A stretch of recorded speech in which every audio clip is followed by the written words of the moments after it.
Yes,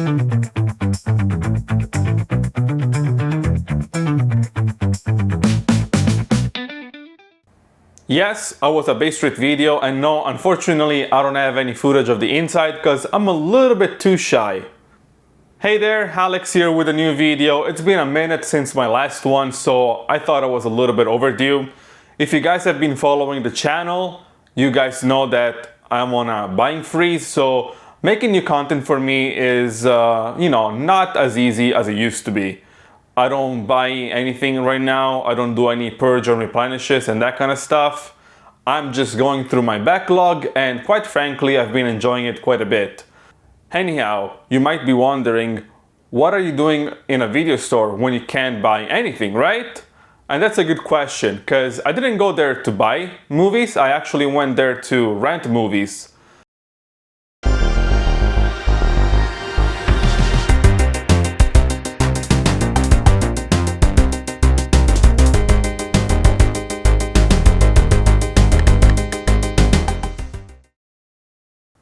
So I only rented out 2 movies this time around, and the first one is Salo, or the 20 Days of Sodom. I think that's the English title. Let me get you a closer look of this disc. This obviously, they don't rent it out the movies with the original cases. They have their own cases and they just put in the disc. So here you got the Criterion for Salo. I've never watched this movie for the first time until yesterday, and I won't be doing a full-on review, but at least I'll share some thoughts about the movie. I know that the movie was gonna be sick, and it is indeed a sick movie. I don't think I'm equipped to talk about the movie in a professional manner, but I'll share some thoughts that I have about it. I think overall it was a good movie. I think that's as expected. A little bit like brutal, like very visual. And I appreciated the themes. I appreciate the message that the director Pier Paolo Pasolini was, trying to communicate. I think he did a pretty good job at communicating. And is this a movie for everybody? Maybe, I don't know.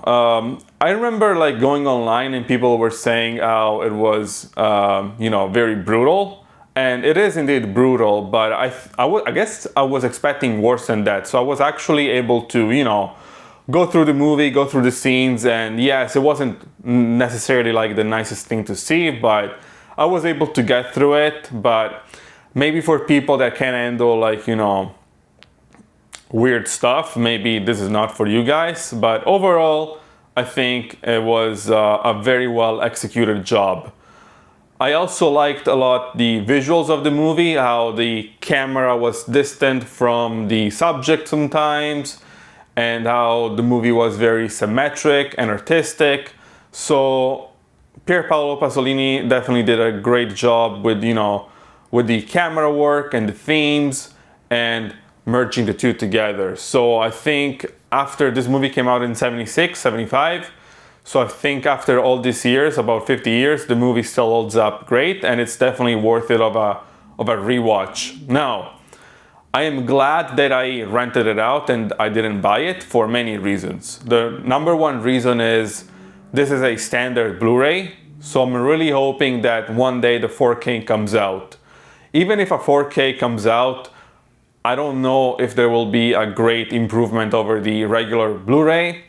But lately I've been more on 4Ks rather than regular Blu-rays, because it's the ultimate format, and I think, if I have to spend some serious cash on it, might as well get the top of the top.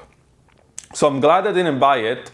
I was actually thinking about buying it over Black Friday, and then I didn't. So if one day this one comes out on 4K, I might consider buying it. This movie actually made me more interested in the director. So even last night after watching this one, I ended up checking out a different documentary that he worked on. I forget the title, but it's on YouTube, so maybe I'll link it. He was basically interviewing people all over Italy and asking them questions about, love, sex, and that kind of stuff. So I guess a recurring theme in his movies is, mating, I guess, if we want to say so.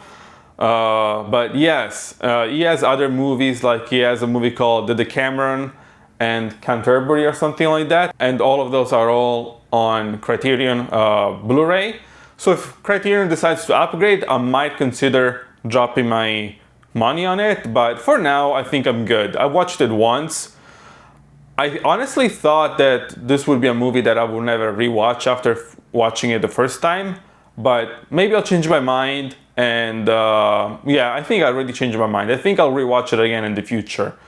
The other cool thing about renting this one was that I was able to see some of the documentaries, and the one that I watched the most was Salo, Yesterday and Today, I think. Let me double check. Yes, Salo, Yesterday and Today, and I thought it was a pretty cool documentary, honestly. It was interesting seeing the director and the cast and the crew working behind the scenes. It's a very crude and raw movie, but it was somewhat interesting seeing how, not always, but sometimes they would have like fun behind the scenes, and I'm like, how can you switch from, you know, lighthearted mentality to something more serious and raw? But I guess some people just have a switch to do that. I don't think I would have that switch, but it was a very insightful documentary, and it was actually interesting to see how most of the movie was actually filmed in French first and then they dubbed it. I had no idea. I thought it was a purely Italian movie, but it turns out that it's you know, a collaboration between France and Italy to some extent. So that was interesting to see. It was interesting to see the collaborators that he had working with him. And it was also interesting to see like a few familiar faces because, as you guys know it, I'm Italian, so I watch a lot of Italian cinema. And I found it interesting to see that, you know, some of the people that starred in this movie ended up doing a 180 and just doing comedies and that kind of stuff. So to me, at least, that was somewhat interesting, because some of the people working on this movie, then they ended up going and doing the Cinepanettone, which is, you know, a series of cinema about Christmas movies in Italy, from Italy, and I talked about it in the past on this channel, so I'll link some videos if you guys are curious to see, so you can see some of the titles that are available for that subgenre. Not that it would be a very mainstream subgenre, but I think it can still be interesting. The other thing that I want to mention about Salo is that there's actually a 4K restoration of it. It's available in the UK through BFI, if I'm not mistaken. So yeah, if Criterion updates their US release, they probably have my money. The other movie that I ended up renting was, is Seven from 1995. Let me have a closer look of the disc. I mean, there's nothing to see here. It's just a standard 4K release of the movie. So I've never watched this movie before. The reason I rented it out is because the writer, Kevin something, if I'm not mistaken, he is writing and producing this new movie that is coming out, Psycho Killer, which I'll be seeing in theaters soon, I hope. So I wanted to get familiarized with the writer. And it actually, doing my quick Google search, it turns out that he wrote one of my favorite movies, which is Sleepy Hollow. He did Seven, which I think might have been his first movie or something like that he wrote. Maybe I'm wrong about that. And he also did this other movie, 8mm, which I own on VHS and DVD. So maybe I'll pop it in before I go see Psycho Killer. So yeah, I was just very curious about it.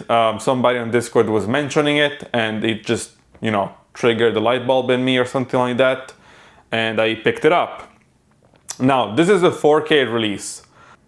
So when I mentioned on Discord that I rented out this movie on 4K, people were like, you made a mistake, because David Fincher is known for changing his movies.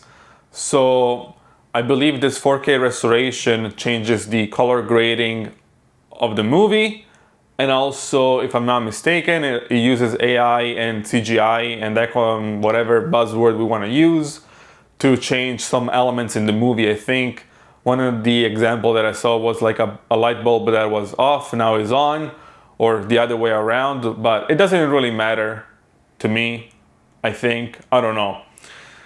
I'm just glad that I was able to rent it on 4K and I'll be able to experience in the best format available. But I understand this can make some people upset if, you know, this is not the way that it was originally shown in theaters. But because I'm just renting it and not buying it, it doesn't really bother me. From my understanding, even went further as, you know, removing some blemishes from the actors, which I really hope it could do that on me.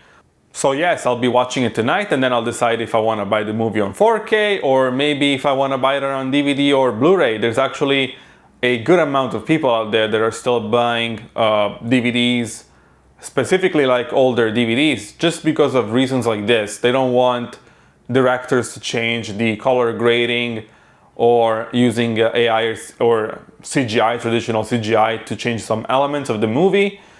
I think for the most part it would bother me as well, so I don't know. It would bother me as well if, you know, I watched it the first time and then the movie changed, but I'll be watching it for the first time on 4K, so maybe it won't have that effect on me. But I can see how some people are, you know, annoyed by that. Well, that's it for today, just those two titles that I will be returning tomorrow, and that got me thinking. It got me thinking, like, does your city still has some spots like this? If so, leave them in the comment and we'll give them a free promo. And if not, what is one movie that you would go out of your way to rent if there was no other option available to you? As always, thank you for watching and see you next time.